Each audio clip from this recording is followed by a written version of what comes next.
Primary নতুন recruitment process এবং সেখানে যে ইন্টারভিউ এবং অ্যাপটিটিউড টেস্ট চলছে, অর্থাৎ শুরু হয়ে গেছে, দুদিন হয়েছে ইংলিশ মিডিয়ামে, এবং পরবর্তীতে যাদের ইন্টারভিউ আছে অর্থাৎ বাংলা মিডিয়াম আদার্স মিডিয়ামে, তাদের ক্ষেত্রে গুরুত্বপূর্ণ যে সিচুয়েশন বেসড কোশ্চেন আলোচনা করেছি পার্ট 1 আমরা 50টি কোশ্চেন নিয়ে। তো আবার অন্যান্য যে কোশ্চেনগুলো আছে বা আরো 50টি কোশ্চেন নিয়ে আমরা হাজির হয়ে গেছি সিচুয়েশন বেসড। এই ভিডিওর মাধ্যমে পুরো ব্যাপারটা আপনারা জানতে চলেছেন। তো প্রশ্ন উত্তর তাহলে শুরু করা যাক। অবশ্যই আমাদের এই চ্যানেলটিকে সাবস্ক্রাইব করে রাখুন যারা ইউটিউব থেকে দেখছেন, এবং যারা ফেসবুক থেকে দেখছেন আমাদের এই পেজটিকে ফলো করে রাখুন। শুরু করা যাক। এর আগে আমরা 1 থেকে 50 পর্যন্ত আলোচনা করেছি, সেই ভিডিওর লিঙ্ক আমরা ডেসক্রিপশনে দিয়ে দেবো, যেটা পার্ট 1 ছিল। এটা হচ্ছে পার্ট 2, অর্থাৎ 51 থেকে 100 এই ভিডিওর মাধ্যমে আলোচনা করা হয়। শুরু করা যাক। অবশ্যই আমাদেরকে সাবস্ক্রাইব বা ফলো করে রাখুন, ভিডিওটি লাইক করে দেবেন, দেখতে থাকুন। তো কোনো ছাত্র ক্লাসে বারবার মিথ্যা অভিযোগ করলে আপনি কি করবেন? শান্তভাবে সত্য যাচাই, কাউন্সিলিং ও নৈতিক শিক্ষা দেওয়ার মাধ্যমে এটা সলিউশন করা যেতে পারে। একজন ছাত্র খুব মেধাবী কিন্তু অহংকারী হলে কি করবেন? দলগত কাজে যুক্ত করে সহমর্মিতা শেখাবো, এটা উত্তর হবে। ক্লাসে কেউ বারবার নিয়ম ভাঙলে আপনার কৌশল কি? রুল ব্রেক করলে তার কিভাবে ট্যাকেল করা যাবে? শাস্তি দেওয়া যাবে না, সেটা তো জানেন আপনারা। দায়িত্ব ও আচরণগত চুক্তি এখানে কিন্তু তার সলিউশন হতে পারে। ছাত্র অনলাইনে অতিরিক্ত সময় কাটাচ্ছে, জানলে কি করবেন? অভিভাবকের সাথে কথা বলে সচেতনতা বাড়ানোর চেষ্টা করবে। অনলাইনে সময় কাটাচ্ছে মানে এক্ষেত্রে মোবাইল নিয়ে থাকছে বা কম্পিউটার, ডেস্কটপ, ল্যাপটপ এগুলো নিয়ে থাকছে, কিন্তু পড়াশুনোটা না করে ওই টাইমে গেম খেলছে বা অন্য অনলাইন অ্যাক্টিভিটি করছে। তো সেই সংক্রান্ত ব্যাপারে যদি হয় বা জানতে পারেন, সেক্ষেত্রে অভিভাবক বা গার্জেনের সাথে কথা বলে কিন্তু সচেতনতা বাড়াতে হবে। কোনো ছাত্র অন্যের জিনিস চুরি করলে কি করবেন? কোনো কেউ যদি চুরি করে, কারণ বোঝা, ভুল স্বীকার করানো এবং মূল্যবোধ শেখানো। ছাত্র পড়ায় ভালো কিন্তু খুব একা থাকতে চায়, কি করবেন? ধীরে ধীরে গ্রুপ অ্যাক্টিভিটি যুক্ত করা যেতে পারে এক্ষেত্রে। অভিভাবক অযৌক্তিক দাবি করলে কি করবেন? নিয়ম অনুযায়ী শান্তভাবে ব্যাখ্যা করতে হবে। হঠাৎ ক্লাসে যদি বাইরের ঝামেলা ঢুকে পড়ে তাহলে কি করবেন? ক্লাসে নিরাপদ, এই যে এক্ষেত্রে নিরাপদ বা নিরাপত্তা বজায় কিভাবে রাখবেন? ছাত্রদের নিরাপদ রেখে কর্তৃপক্ষকে জানাতে হবে। ছাত্র খুব বেশি মোবাইল ব্যবহার করছে জানলে ক্ষতিকর দিক বোঝানো, অভিভাবককে যুক্ত করা। পড়াশোনায় পিছিয়ে থাকা ছাত্রকে কিভাবে ধরবেন? Individual attention and remedial teaching এটাকে সাহায্য করতে পারে ধরার ক্ষেত্রে। ছাত্ররা প্রশ্ন করতে ভয় পেলে কি করবেন?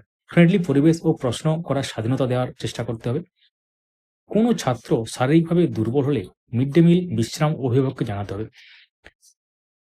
ছাত্রদের মধ্যে দলাদলি হলে দলগত কাজ ও সমবায় শিক্ষা এর সলিউশন হতে পারে। কোনো ছাত্র ধর্ম বা জাত নিয়ে কটূক্তি করলে কঠোরভাবে মানবিক ও সাংবিধানিক মূল্যবোধ শেখাতে হবে।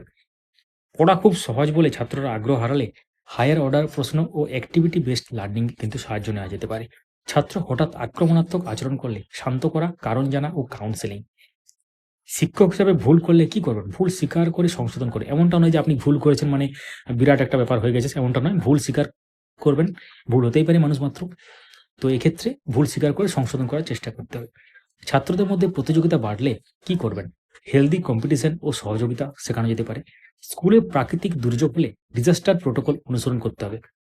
ছাত্র ক্লাসে বারবার অনুপস্থিত হলে, মানে দেখুন অ্যাবসেন্ট আছে, বারবার অ্যাবসেন্ট হচ্ছে, তো বাড়ি পরিদর্শন, তো বাড়িতে যেতে হবে, তার গার্জেনের সাথে কথা বলতে হবে।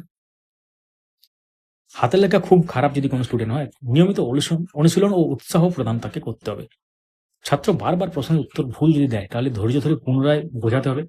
ক্লাসে শব্দ দূষণ যদি করে সাইলেন্ট সিগন্যাল ও নিয়ম স্থাপন করতে হবে। ছাত্র পড়ায় আগ্রহী কিন্তু ফল খারাপ হলে লার্নিং গ্যাপ চিহ্নিত করতে হবে। কোনো ছাত্র সহপাঠী দ্বারা বুলিং এর শিকার হলে জিরো টলারেন্স নিরাপত্তা নিশ্চিত করতে হবে এবং এটাকে ট্যাকেল করার চেষ্টা করতে হবে। ছাত্রদের মধ্যে প্রযুক্তি ভীতি থাকলে ধাপে ধাপে সহজ ব্যবহার শেখানো। অভিভাবক শিক্ষকের উপর দোষ চাপালে তথ্য সহ পেশাদারভাবে উত্তর দিতে হবে। ছাত্র খুব আবেগপ্রবণ হলে ইমোশনাল সাপোর্ট কাউন্সিলিং এর দ্বারা এটাকে সলিউশনে আনা সম্ভব হতে পারে। ছাত্র পড়া মুখস্থ করছে কিন্তু বুঝতে পারছে না, কনসেপ্ট বেসড টিচিং এখানে সাহায্য করতে পারে। স্কুলে হঠাৎ পরিদর্শন হলে বা ভিজিট হতেই পারে, এসআই আসতে পারে, বিভিন্ন রকম যে অফিসিয়াল স্টাফ আসতে পারে, নিয়ম মেনে আত্মবিশ্বাসের সাথে কাজ। যেহেতু আপনি সমস্ত কাজ করছেন নিয়ম মেনে, নিজের ডিউটি করছেন, তাহলে এক্ষেত্রে তো ভয় পাওয়ার কিছু নেই। নিয়ম মেনে আত্মবিশ্বাসের সাথে কাজ করতে হবে। ছাত্রদের মধ্যে নেতৃত্বের লড়াই হলে রেশনাল লিডারশিপ এক্ষেত্রে সাহায্য করতে পারে। ক্লাসে নতুন পাঠ্যক্রম এলে আগে নিজে প্রস্তুতি নিয়ে তারপর পড়াতে হবে। ছাত্র পড়ায় ধীর গতি হলে পেস অনুযায়ী শেখানো, তার কিরকম সে ধরতে পারছে সেই স্পিড অনুসারে তাকে শেখাতে হবে। ছাত্র নিজের ভুল মানতে না চাইলে উদাহরণ দিয়ে আত্মসমালোচনা শেখানো। বিদ্যালয় শৃঙ্খলা কম থাকলে স্কুল কালচার উন্নত করতে হবে। ছাত্র বেশি প্রশ্ন করে ক্লাস ডিস্টার্ব করলে পজিটিভভাবে প্রশ্নকে গাইড করতে হবে। ছাত্রের পারিবারিক সমস্যা পড়ায় প্রভাব যদি ফেলে, মানে তার এই যে পড়াশোনা করছে, এই পড়াশোনা করার ক্ষেত্রে পারিবারিক যে সমস্যা সেটা যদি এক্ষেত্রে বাধা হয়ে দাঁড়ায়, তার সহানুভূতি ও সহযোগিতা দিয়ে তাকে কিন্তু সাহায্য করতে হবে। ছাত্রদের মধ্যে ভাষাগত সমস্যা থাকলে বাইলিঙ্গুয়াল অ্যাপ্রোচ দিতে হবে, মানে দুটো আলাদা ল্যাঙ্গুয়েজ। ছাত্র পড়া ফাঁকি দিতে চাইলে পড়াকে আনন্দময় করতে হবে। এক্ষেত্রে খেলাধুলার শিক্ষা দেওয়া যেতে পারে। শিক্ষক হিসেবে চাপ অনুভব করলে প্ল্যানিং ও সহকর্মীর সহায়তা নিতে হবে। ছাত্র পরীক্ষা ভীতিতে ভুগলে, যদি পরীক্ষা ভীতি বা এক্সাম দিতে ভয় পায়, তাহলে কি করবে? মক টেস্ট ও মানসিক সমর্থন করতে হবে। মক টেস্ট তো অবশ্যই অনেকেই নেন ক্লাসে। ক্লাস টেস্ট যেটা মানে অফিসিয়াল, আপনারা জানেন ৩টি মেন পরীক্ষা হয় এবং ৩টি পরীক্ষার বাইরেও কিন্তু ক্লাস টেস্ট নেওয়া যায় বা মক টেস্ট নেওয়া যায়। ক্লাসে বৈচিত্র্যময় মেধা থাকলে ডিফারেন্সিয়েটেড ইনস্ট্রাকশন দিতে হবে। বৈচিত্র্যময় মেধা বলতে কারোর বুদ্ধি বেশি, কে সহজেই ব্যাপারটা ক্যাপচার করতে পারছে, যেটা পড়াচ্ছে সহজেই ধরতে পারছে, আবার কেউ অনেকবার বলার পরও সে ধরতে পারছে না। তাহলে এক্ষেত্রে আইকিউ একটা ফ্যাক্টরস আছে, ইন্টেলিজেন্ট কোশ্চেন যেটা বুদ্ধাঙ্ক, তো সেটা একটা ব্যাপার যেমন আছে, এবং সেটা ডিফারেন্সিয়েটেড ইনস্ট্রাকশন তাদের ক্ষেত্রে কাজে লাগতে পারে। ছাত্র কোনো খুব চুপচাপ কিন্তু মেধাবী, মানে খুবই ইন্টেলিজেন্ট মেধাবী কিন্তু সে চুপচাপ থাকে। এনকারেজ পার্টিসিপেশন, মানে বিভিন্ন ধরনের পার্টিসিপেশন বা যেসব প্রতিযোগিতামূলক কাজগুলো আছে, ধরুন একটা কাজ দিলেন, অঙ্ক হোক বা কোনো কিছু একটা দিলেন সবাইকে করতে নিজের থেকে বা বইয়ের থেকে, সেটা একসাথে করতে হয়তো বললেন, কে আগে পারে বা কে আগে ঠিক করতে পারে, এমনভাবে বলা যেতে পারে। মানে একটা আনন্দময় পরিবেশ বা ইন্টারেস্টিং একটা এনভায়রনমেন্ট তৈরি করতে হবে। পার্টিসিপেশনে তাকে এনকারেজ করতে হবে। ছাত্রদের মধ্যে সহযোগিতা কম থাকলে পেয়ার অ্যান্ড গ্রুপ ওয়ার্ক দিতে হবে। ছাত্র নিজের কাজ শেষ না করলে টাইম বাউন্ড টাস্ক দিতে হবে, অর্থাৎ সময় বেঁধে দিতে হবে কোনো কাজ দিতে হলে। বিদ্যালয়ে নিয়ম হঠাৎ বদলালে অ্যাডাপ্টেবিলিটি দেখাতে হবে। ছাত্র পড়া নিয়ে নেতিবাচক ধারণা থাকলে, অর্থাৎ নেগেটিভ যদি ব্যাপার থাকে, মোটিভেশন এবং রোল মডেল কিন্তু এক্ষেত্রে সাহায্য করতে পারে। বিভিন্ন ধরনের উদাহরণ দিতে পারেন রোল মডেল, এবং মোটিভেট করতে হবে, তাকে উদ্বুদ্ধ করতে হবে, মানে যাতে সে ইন্টারেস্ট সহকারে এই স্টাডিটা করতে পারে। ছাত্রদের মধ্যে দায়িত্ববোধ কম হলে ক্লাস মনিটর সিস্টেম, এটা অনেকেই করে থাকেন স্কুলে। ক্লাস মনিটর সিস্টেম, এটা মনিটর করে দেওয়া হলো, সেই মনিটরকে সবাই মানবে এবং তাকে বলে সে টয়লেট যাওয়া হোক বা বিভিন্ন যখন যে অ্যাক্টিভিটি থাকে সেইগুলো যখন করবে বা বাইরে যাবে ক্লাসের কোনো কারণে, তখন মনিটরকে বলবে এবং ক্লাসে একটা শৃঙ্খলা বজায় থাকে।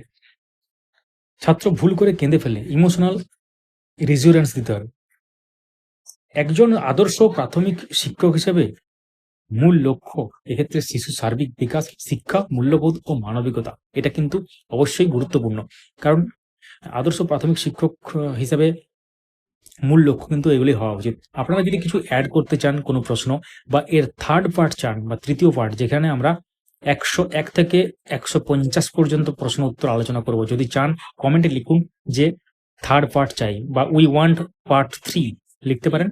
ভিডিওটি লাইক করুন, সবার সাথে শেয়ার করুন। আমাদের এই এফোর্ট যদি ভালো লেগে থাকে তো অবশ্যই আমাদের ভিডিওটি চারিদিকে ছড়িয়ে দিন। আমাদের চ্যানেলটিকে সাবস্ক্রাইব করে রাখুন বা পেজটিকে ফলো করে রাখুন, কারণ এই ধরনের প্রশ্ন উত্তর সেট করতে অনেক সময় লাগে। আপনাদের উদ্দেশ্যে, আপনাদের যাতে ভালো হয় বা ইন্টারভিউর জন্য একটা প্রস্তুতি হয়ে যায়, সেই জন্য আমরা আপনাদের কথা ভেবে এগুলো তৈরি করেছি।